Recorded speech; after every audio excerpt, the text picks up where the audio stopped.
have been meetings going on, but they've been Zoom meetings and so forth. As I mentioned, I was able to participate in the vestry's commitment to get on board with these concepts. The Mennonites, for me, have long been known for their work in peace, peaceful coexistence, and I've always admired and appreciated them. And then I discovered more recently that their understanding of the Christian position of nonviolence and peaceful interaction also takes the form of a peace center that offers training and materials to help congregations and individuals and other groups of people who can't work out differences too easily to find a way to do that that's consistent and really drawn from our Christian faith and resources to be reconciling agents of Jesus Christ.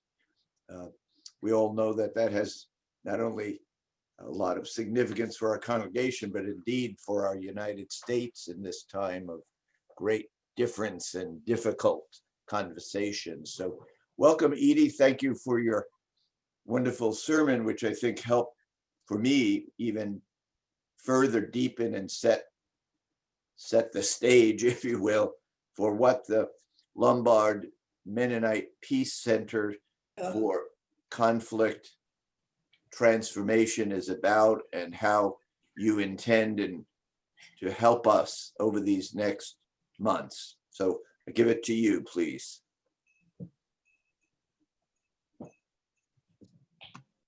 Thank you, Paul. And I want to just show you, my husband Steve is right here.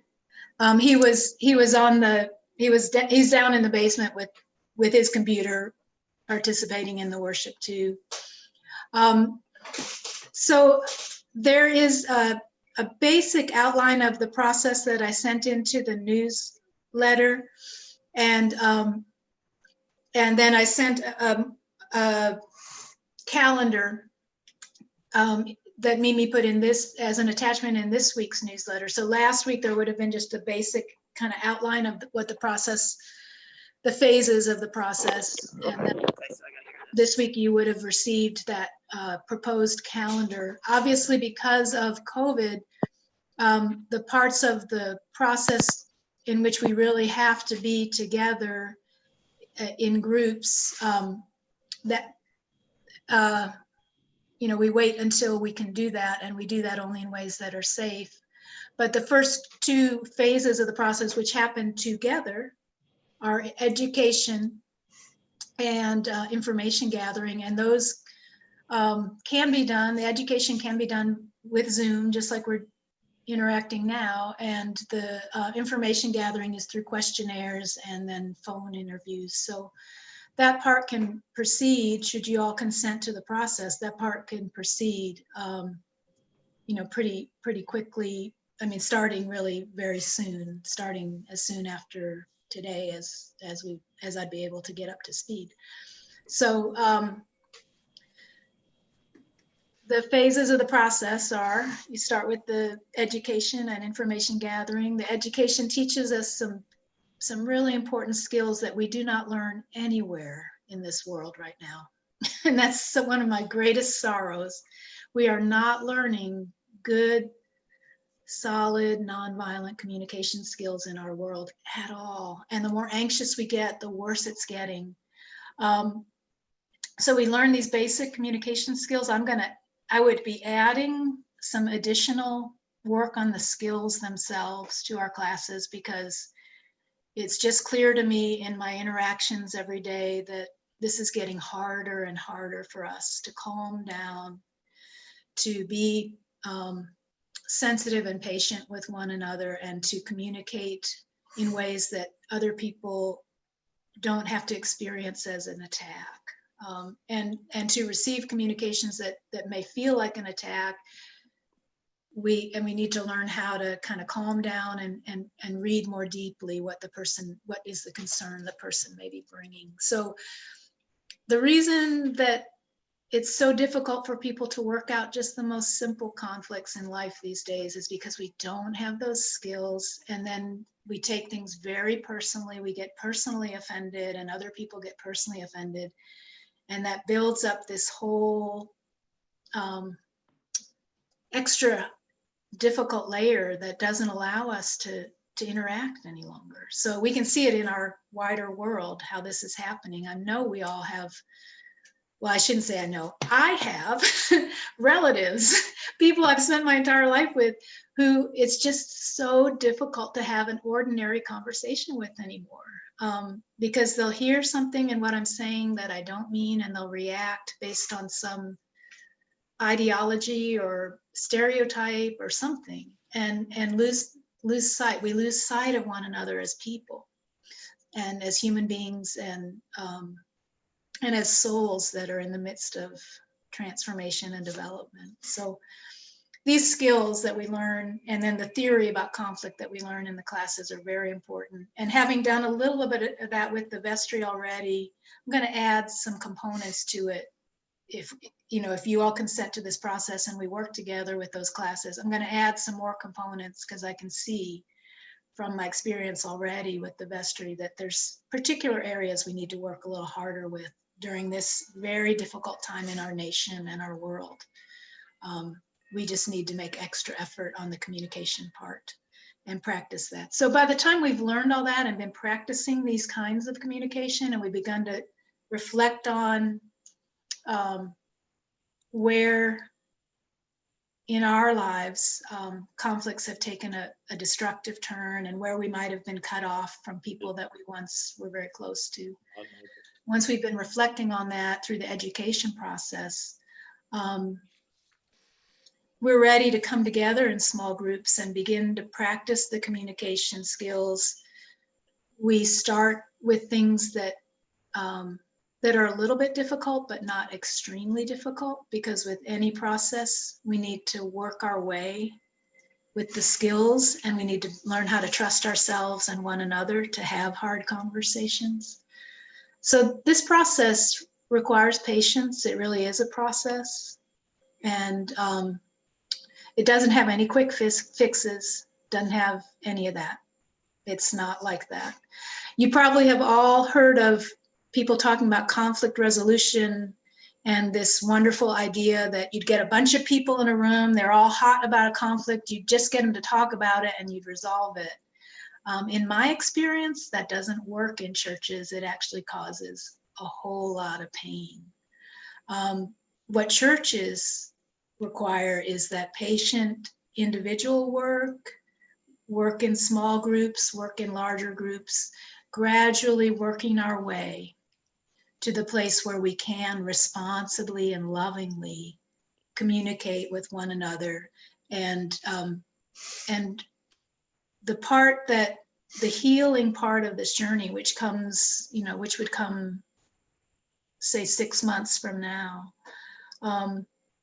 is the most difficult part, because that's the emotional residue that we've accumulated from things we may have chosen to not talk about with one another over a long period of time. And so that's why we take our time to learn really good skills and practices, to calm ourselves down, to learn how to manage our anxiety, and to learn to recognize our own reactivity, which can get in the way.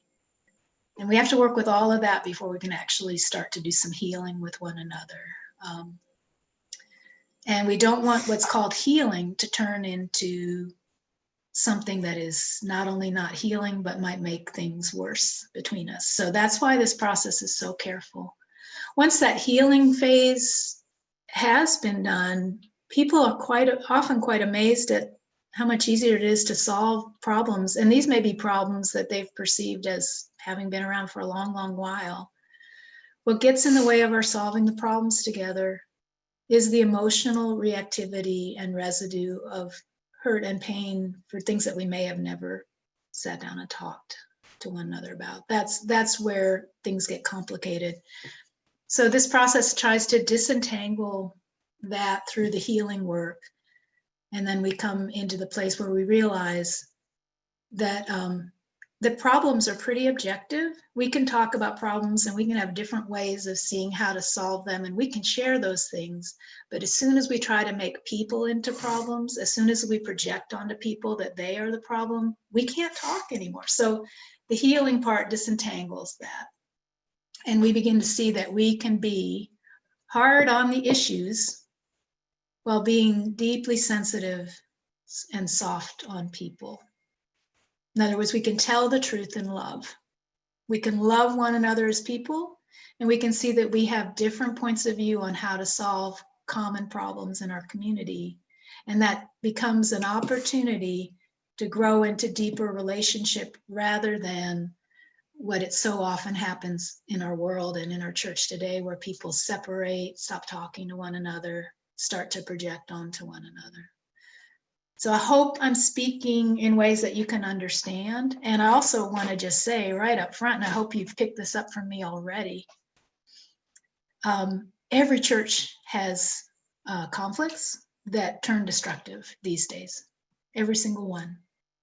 Every single one. I've never worked in a church in the 32 years I've been a priest where I wasn't struggling with this every day of my ministry. So there is no shame, none whatsoever, in facing the problems that Jesus gave us. And I say Jesus gave us these problems because that's my reading of Matthew chapter 18, was that this was the one area of community life that he knew was essential to work with for our spiritual growth. And it's the only area of community life where he actually sat down with his disciples and over again gave them the heads up on this one. Spoiler alert, guys, there's going to be conflict in the church. Spoiler alert, it's going to go badly. And you need to develop these processes of reconciliation, and you need to work them, and you need to keep working them all your lives. So this process through Lombard has been developed.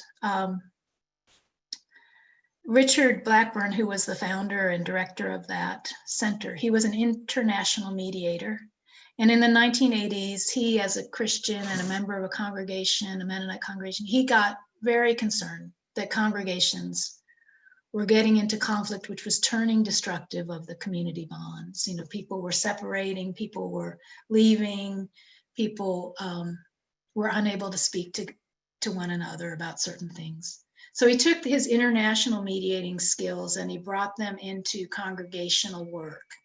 And he founded the Lombard Mennonite Peace Center to do that congregational work. That's the specialty of that particular place.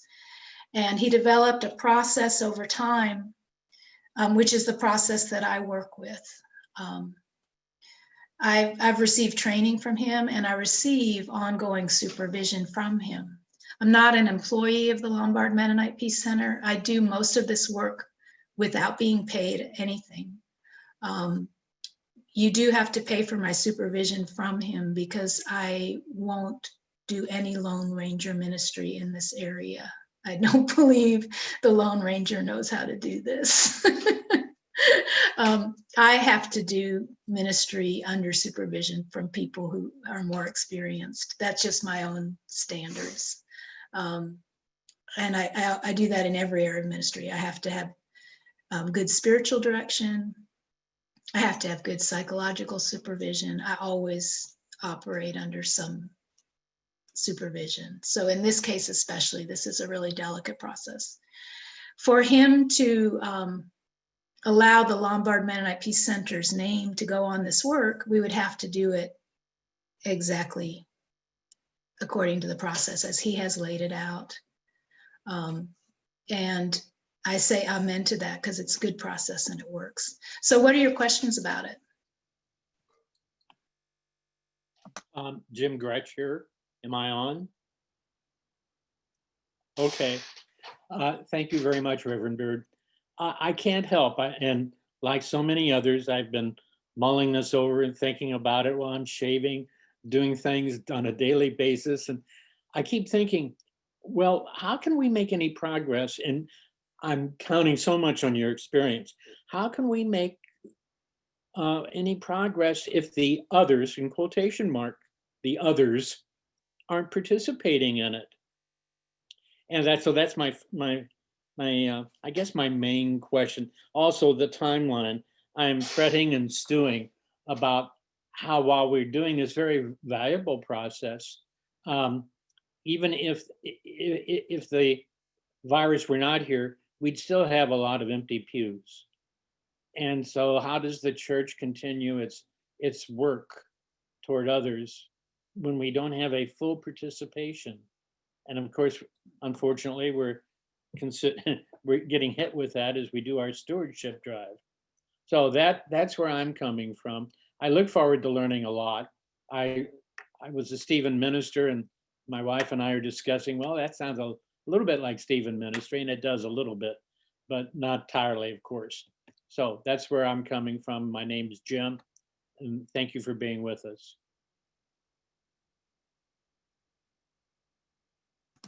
Thank you, Jim. And yeah, that question that you asked is one that I've heard from a lot of people all along, and working with the vestry too.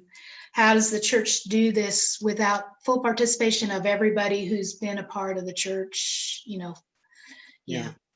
And it's interesting because you just can't force anybody to do something like this. This has to be an issue of consent. What I can tell you is that in family systems work, which this is based both on the teachings of Jesus and the apostles, and family systems and nonviolent communications. Those are kind of three areas, three schools that contribute to the conflict transformation work.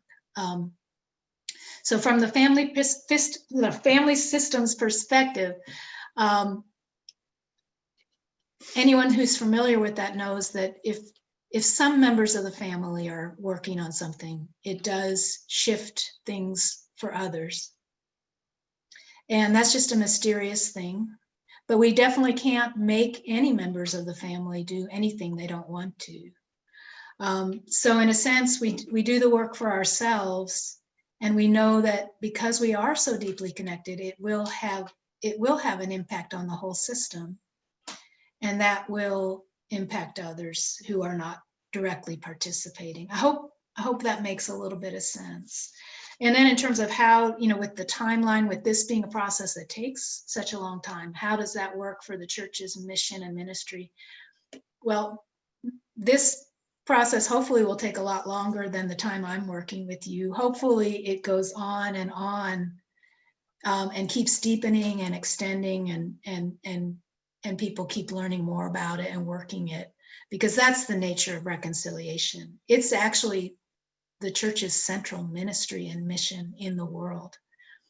And when we are really engaged in something that is the central mission and ministry of Jesus Christ in the world, it does have implications on the other things we do. It should deepen and broaden those other ministries, but not in a programmatic administrative way where we could set it out and say, this is how that's going to work, but in that way that our souls can recognize when it happens. Yeah. And does that make sense? Does that answer your question, sorta? You're asking for a great deal of patience. And I'd like to add on, if I could, just a little bit. Edie, is that appropriate? Sure. I And think, is this Clark? yes. Okay. Yeah, and Jim, I think part of this has to be perhaps a misconception that there's a small group of people that were in conflict and they picked up their ball and left. I don't think that's a fair representation of the parish. I think, as we've heard from the bishop over the last several weeks, he thinks there's a third of people that were in conflict and a third of people that were not, and a third that don't know what's going on. And I think that there's a large number of people that are even on this call today that were part of a hurt and conflict that happened at Emmanuel. So I think that to characterize it that there's a small group of people and they're not participating might not be fully accurate. Thank you. I think you're quite right about that. And I didn't mean it was a small, I hope I didn't imply it was a small group because I don't think you have, but I think our former rector used those Oh. exact words.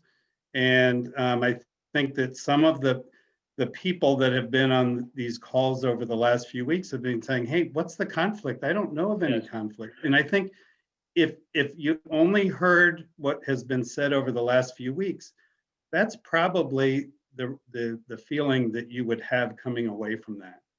That there were a small group of people that were upset by a decision that our rector made 2.5 years ago, and they're not participating anymore. And I don't think that's, and I hope through this process, a little bit more of this is able to come out and maybe discussed, and we can all move forward together. Thank you, Clark. Yeah, there's some faces I've missed, and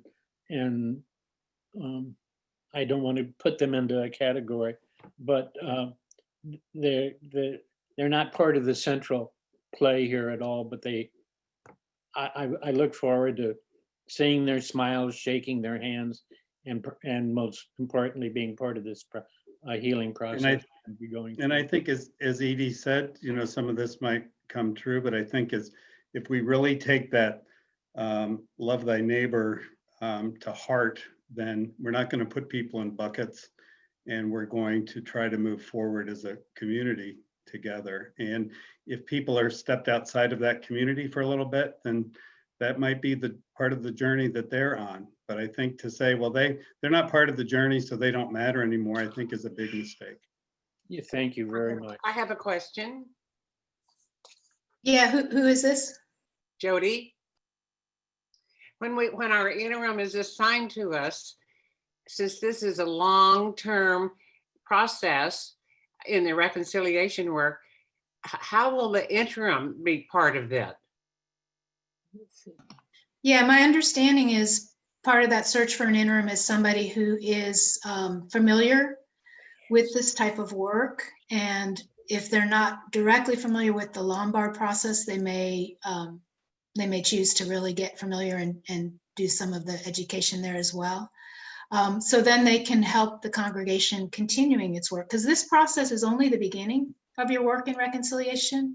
That work will be bringing Christ more and more into your own lives, in community and in relationships and in your neighborhood and in your city. Reconciliation is the primary work of the church. So you're looking, my understanding is they're looking for an interim who's familiar with this process and good with the work of reconciliation, and is going to help the congregation continue to deepen and grow in the work. Thank Does you. that answer your question? Well, yes, mostly. I just wonder, though, an interim priest, and in this case, it's going to be a long-term interim or a priest in charge. There will be a lot of ongoing work and among different groups of people. And how will that interim be able to kind of understand some of the dynamics that happen with that? She knows because Yeah, that's part of this process. We're going to be working on timelines and history and all of that. And he or she will be participating in it and will get the benefit of this process going Okay. forward. Thank you. Can I just say something as someone who went through it with the vestry? I'm just the clerk on the vestry. And so I said to Jenny, do I have to do this too? And she's like, yeah. And I'm like, why? You know, so I did it, and it's really like just communication skills. So it's not like we all sit down and talk about whatever's been going on at Emmanuel. It's just general education skills that are really communication skills, that are really, really, really valuable in your own life. And it really clarified some things for me and how I operate with people. Very helpful. Thank you, Maura. Yeah, that's Maura's describing the classes. They're on skills and theory to help us kind of reframe how we see things, and then practice better in the midst of it. But in those classes, she's right. We don't sit there in the class and talk about conflicts at the church. We work on learning the skills and learning the theory. And then later in the process, when we begin to do some group work, when people are calm enough, we're able to manage our anxiety, we've got the skills to do the work, then we start to do that group work. I will say just one thing. It's like, if people don't want to participate in learning about this, and they don't want to participate in the classes, it's not safe for them to come into the group work. And that's not excluding people from church. That's just acknowledging we all are making a commitment to try to do things in a way that is different than being done in the world. And we're trying to learn these new skills and practice them together. And one of the things that that's part of that is you can't have somebody walk in at the end of the process into a group where people are vulnerable and just start dumping a lot of anger and hurt on everybody that they have, where they haven't done the rest of the work. And that doesn't mean that they're not part of the church. They are still part of the church. They are still part of the community. It's just when people opt out of the first phases of the work, they can't just suddenly show up at the end. And again, they're still part of the church. They are still welcome in the church in every way. It's just to protect each of our vulnerability in the process, that we don't set that up as something where we can then get deeply hurt. Does that make some sense? Yeah. Yeah, Reverend Bird, I learned a long time ago this wisdom, which goes communities, whether it's a church community, school community, civic community, family community, moves forward at the speed of trust. If there's no trust, there's no progress. It's about that simple. And we all know that trust is not granted, given, or bestowed. You've got to earn it, you've got to build it, and you've got to continually nurture it. In other words, trust is the foundation for everything.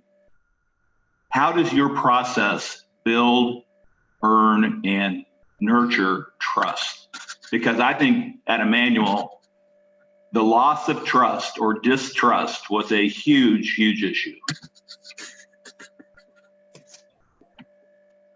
Thank you.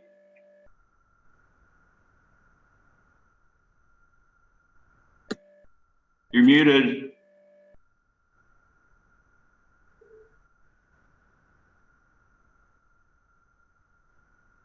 Oh, sorry. Yeah, I'm stealing your phrase, moves forward at the speed of trust.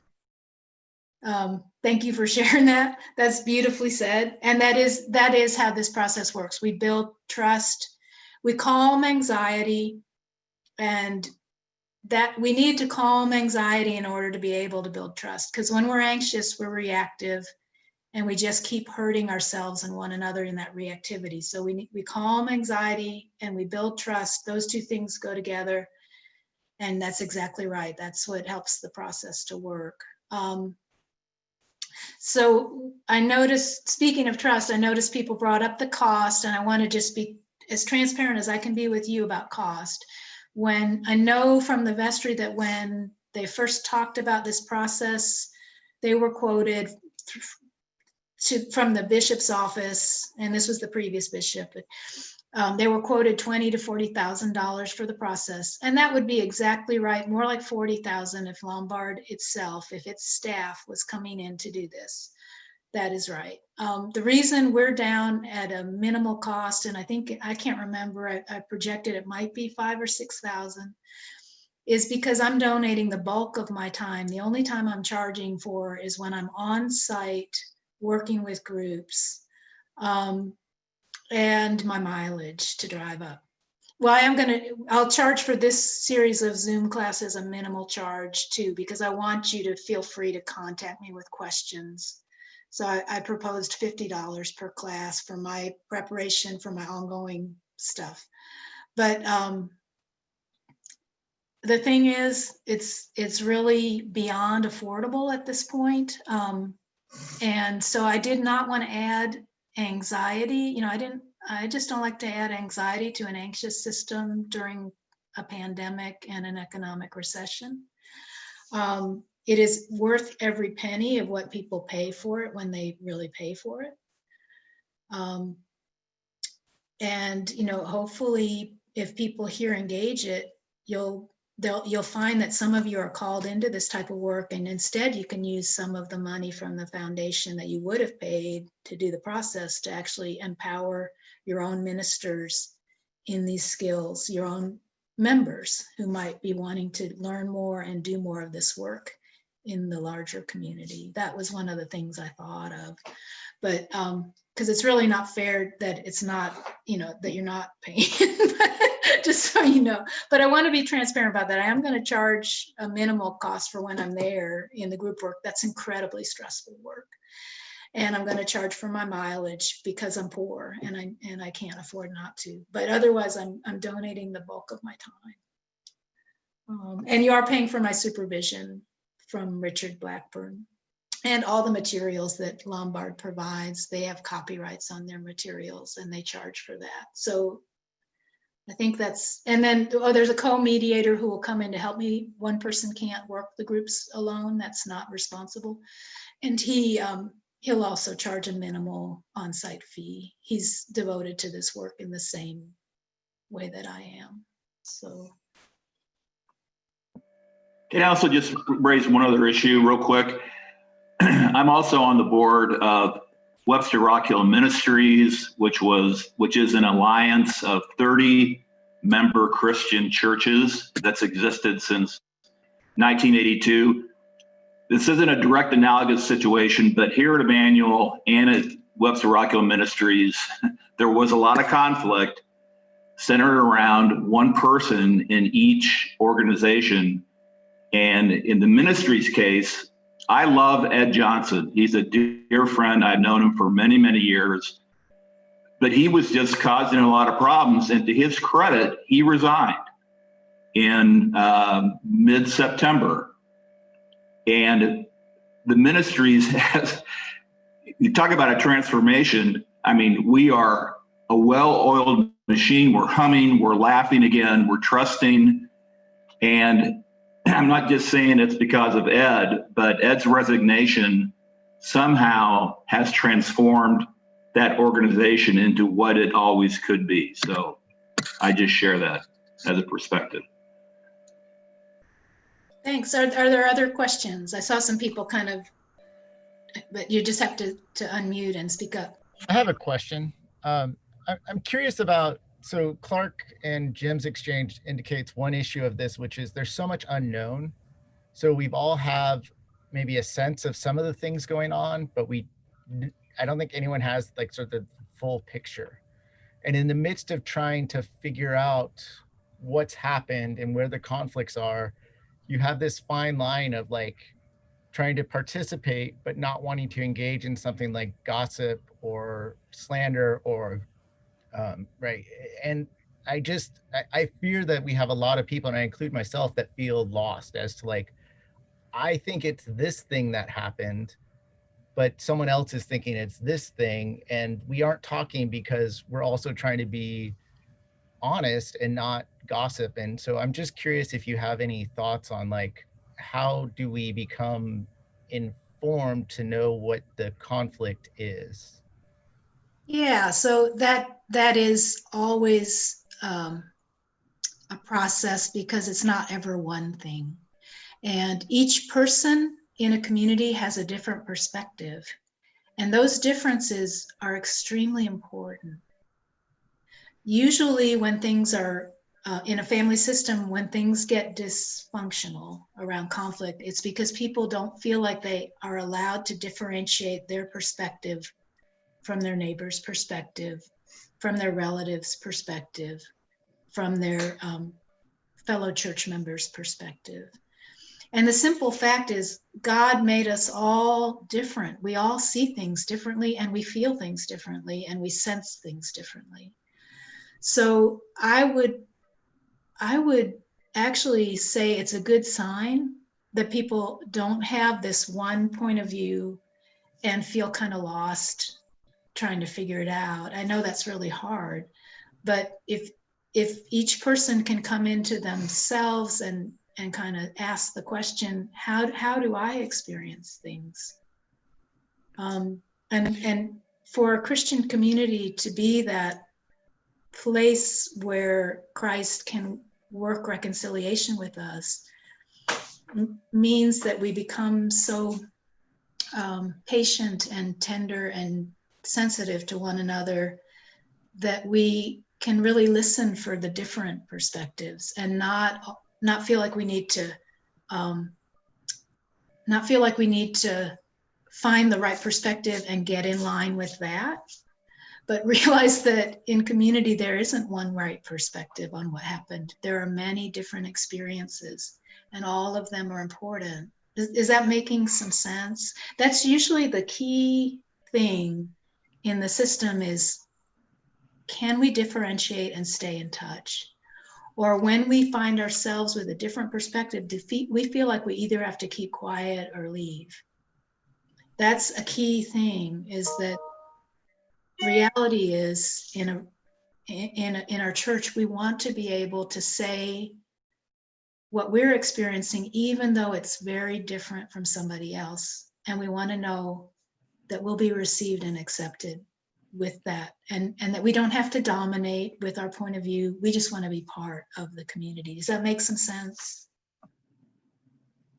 Yeah, I think so. I think it's just tricky for people who don't have there's so many people here who don't have a direct experience of these dynamics, I think. And so it's just figuring out how to enter into that space when you are just like, I was chugging along fine, and you know, and now I'm finding out that there's so much happening behind the scenes that I was unaware of, and I maybe feeling blindsided in the midst of that.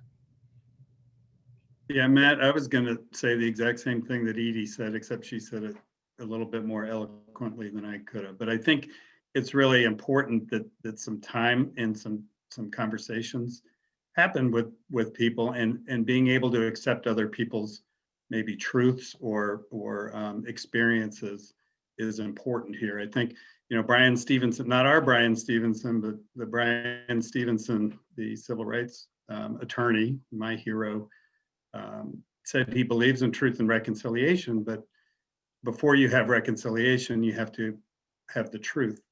And I think for us to understand that everyone might have a slightly different version of what that truth is, and be able to accept other people's truths and experiences will move us. And I think it's a matter of we have to trust each other enough to respect, maybe that's not the right word, that something is there for some of us. And there is a point in the process where that will be shareable. Up to this point, as we've said the word gossip, I think it's commendable that people have not shared some experiences that have perhaps been less than positive, and stirred the pot to make people want to choose sides. There's only one side, and that is being together as Emmanuel.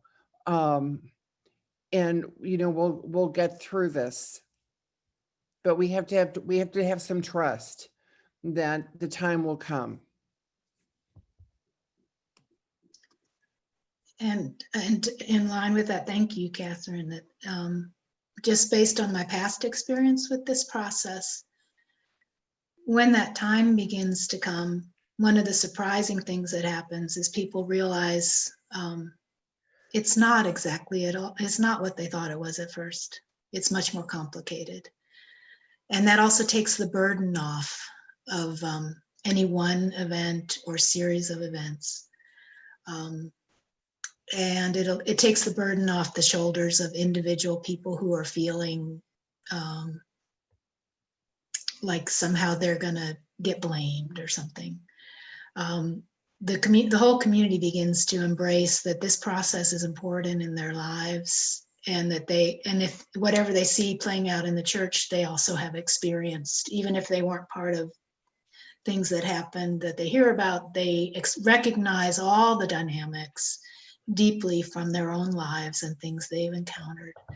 And not necessarily where they were the heroes, but where they were just simply people in complicated situations with all the difficult feelings that come up in those complicated situations. And then that's where forgiveness can begin to be accessed, is when we see ourselves in the situation of someone we're not inclined to forgive. And we begin to realize, oh, when I was in that situation, it was a lot like when so-and-so was in this situation. And I totally understand where all that reactivity came from, because I've done it myself. And that's the beauty of the ongoing process, and having patience with it. It will shift and change. New things will be revealed, and these are things that are there for our growth. These are not things about blaming any person or group of people. These are things that reveal to us about being human. Because when we're in a community, we're deeply connected and we have access to all the aspects of being human. But if we think that any one person or group of people is somehow outside of our definition of that in our community, we've lost access to our own deeper experiences of being human.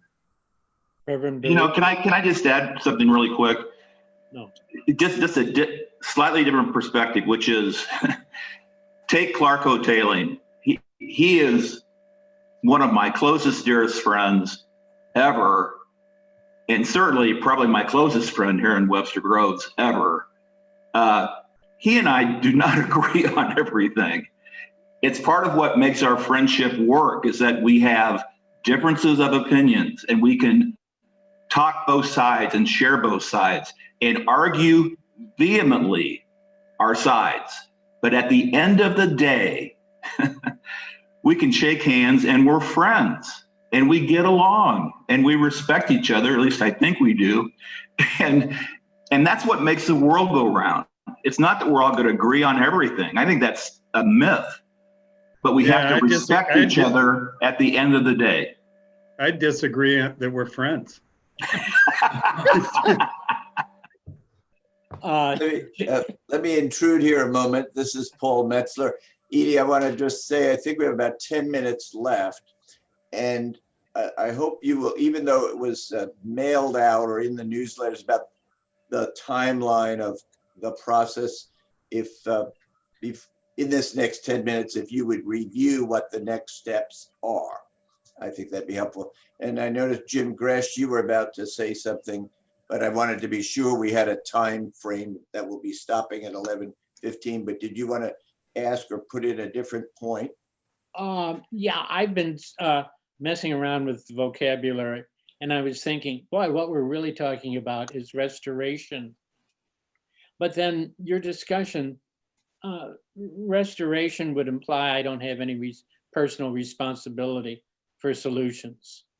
And from what I hear from you is that we are each one personally involved. And what that gets me back to my other question, how about the others? Well, you've answered that very well, but it's so reconciliation, though I can put that in the context of domestic problems, maybe that's where we are. Reconciliation now I begin to see as has multiple meanings, but restoration is not what we're talking about. So thank you for sharing what you have already this morning with. It's helped me.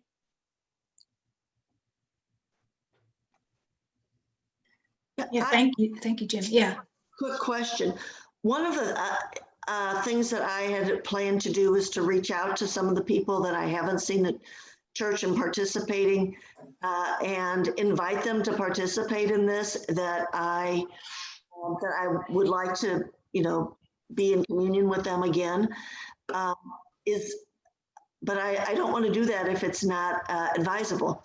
So I'd like a response, Edie. Yeah, whenever whenever somebody has cut off from me, I don't cut off from them. That's just my basic rule of thumb. They can cut off from me. They can tell me that I'm no longer part of their life and that they don't want to see me. I'm still going to reach out once in a while. I don't pursue them. I don't make myself a stalker, right? Which I tend, my anxiety would cause me to do that. Like just keep running and running back and saying, please, please, please, please, please, please, please do this, please do that. I don't do that. And that's hard for me not to do because I so much, I just hate to have broken relationships in my life, but if somebody wants to break the relationship, I can't stop them. So that's exactly what you do. You stay in touch, you keep a light touch, and you just let people know, this is something I'm doing and I'm finding it useful and you might want to participate. I totally understand if you don't, and I'm still here. I still love you. Right. And that's what the church does with anybody who's left. I mean, that's what it should do. Is like, we love you. We'd love to see you anytime, anywhere. And I'm going to keep in touch. And I recognize that you may not be comfortable always when I call or when I show up. And I will accept that out of my love for you. Right? And I won't push you. I won't pursue you, but I will keep reminding you that the door is always open on my end. And absolutely. And all I was saying was there does come a boundary in the process where when we get to that very vulnerable time, we don't let people just come rushing in to kind of, people have to have done some inner work before they can come into that room together. And that's just being responsible. And that doesn't mean that people are not part of the church if they don't take part in the process. It's just a boundary around the process itself so that we don't do harm to one another through it. So, Edie, apropos to my question about what happens next, Mimi has put in the chat the sample congregational mediation process that you shared with us, but could you just again verbally in these next few minutes say what the next several steps are? Next steps. There's an important next step right now, and my supervisor absolutely insists on this next step.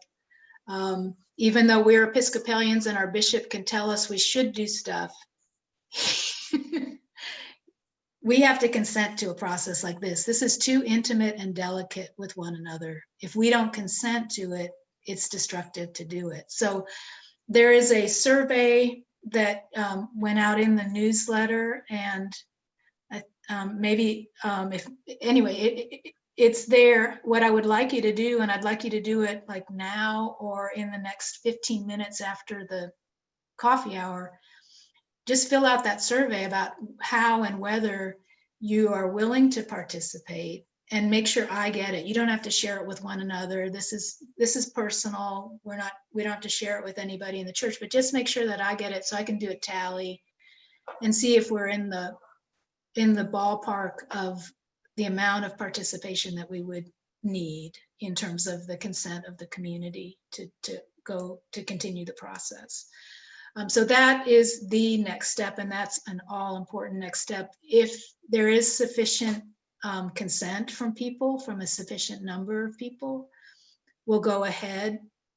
And I just projected some dates on that timeline. We may need to change some of those dates, but the classes would start on Zoom. They would be weekly classes of an hour at a time, because I don't want to overdo your time on Zoom. That can be very difficult. So I'll break down the parts of the classes into hour-long segments, and they'll probably take about 12 weeks of classes. I was planning to do, say, 2 in December, and then maybe 4 in January, maybe 4 in February, and another 2 or 3 in March, so that we'd wind that up before Easter.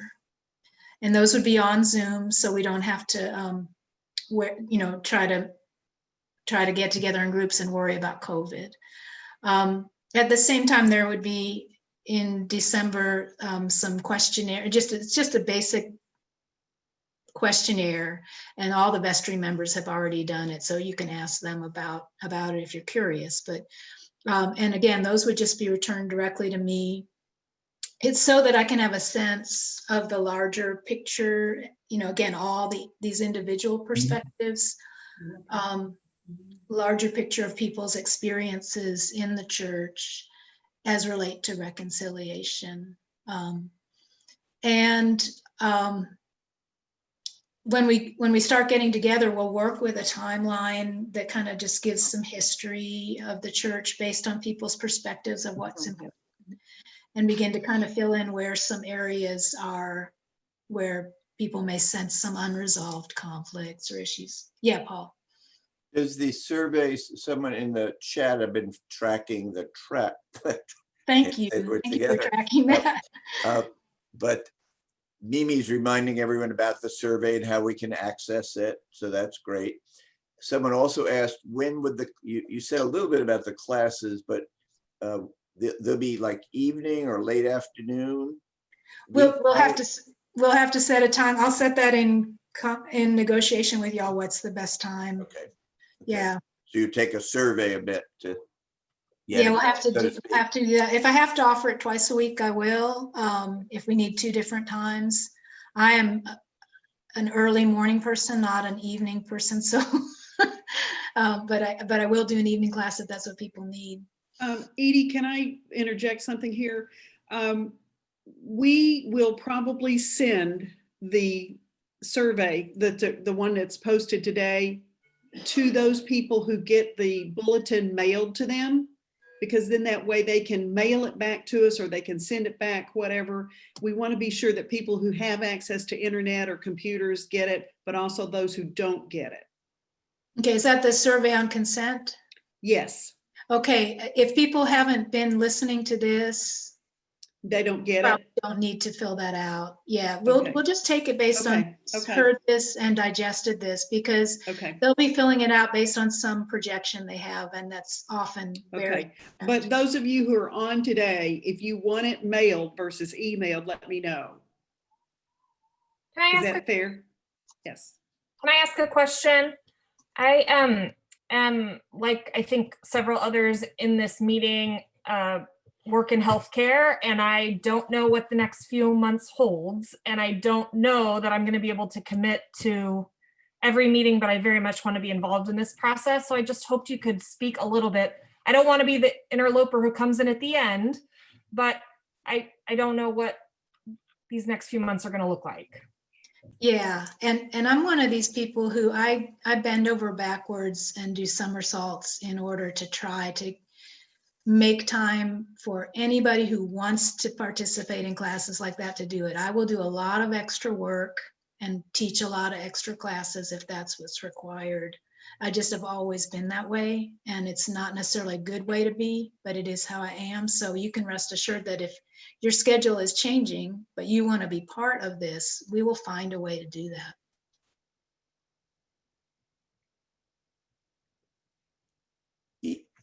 Edie has put her email in the chat so that you could follow up if you have further questions.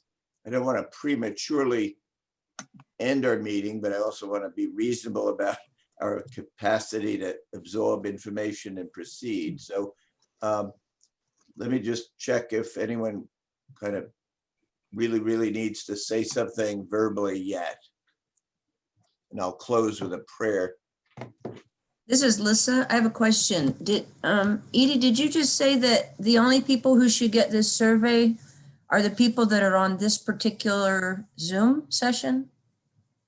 Yes, because when this is usually done, we do it in a group meeting and we hand it out and they hand it back.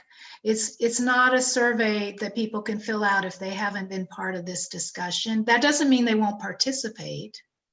Okay, it's just that the opinion they're going to state, it will be based on their projection onto this process, and they haven't had a chance to ask me about that projection and for me to give them. Okay, I just needed to clarify if that excludes them from the potential. Does not exclude anyone from participating. No. Yeah. I just want the feedback to come from people who have actually just engaged in a realistic understanding of this today. That's why. And that's just the policy of the center. It's usually done in a group where I would have come up there, we would have met at coffee hour, I would have presented it, I would have handed you a piece of paper, you would have handed it right back to me. Those papers wouldn't go out to the people who weren't there because they wouldn't know that what they were talking, they wouldn't know how to say whether they'd Have participate. that frame of reference. Yeah. Yeah. Thank you. Well, thank you, everyone. This is really important. This is really a key piece of our moving forward as a parish, as a faith community. There's been some, in my opinion, wonderful contributions to the chat. If you can scan those back up as our fellow members offer their deep thoughts, their yearnings for our community to deepen and to do and do church in a full way and in a good way. Let's join in prayer. If you happen to have a prayer book nearby, you could turn to page 817. If you don't, you can just pray not with your eyes, but with your ears. And this is a collect for our parish. It's on page 817 of the prayer book. There are wonderful prayers in the back here that we don't always get to see, but this one particularly is one I've been praying frequently. It's number 11. It's the bottom of the page at page 817. The Lord be with you and also with all of us. Let us pray. Almighty and ever-living God, ruler of all things in heaven and earth, hear our prayers for this parish family, Emmanuel. Strengthen the faithful, arouse the careless, restore the penitent, and grant us all things necessary for our common life, and bring us all to be of one heart and mind within your holy church, through Jesus Christ our Lord. Amen. Amen.